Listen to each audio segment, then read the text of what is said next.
To what extent is water capable of picking up information? What does it perceive? And how does it remember it over time? The Aerospace Institute in Stuttgart has discovered a relatively simple way of making the structure of a drop of water visible.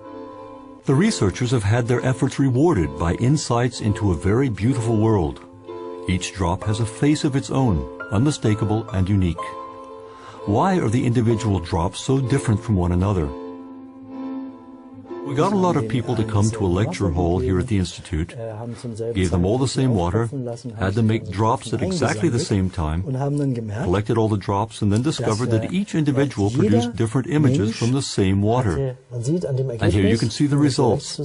There on the right you can see that the images of the individual students are different, but those made by a given student are all quite similar.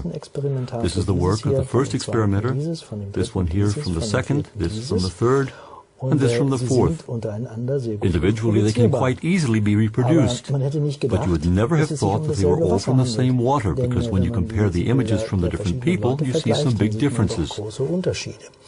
Then we undertook experiments to find out whether things changed when we put something into the water. A real flower was placed in the water. A while later we took a drop of water, and here you can see one of the pictures. And you can see it in this picture. It's the typical image you get when you put a flower into water. You could recognize the flower in every single drop in this glass, of course. That can be reproduced and has significance. And if you were to put a different flower in here, for example, a Sweet William flower, then all the drops of this water would look like Sweet William.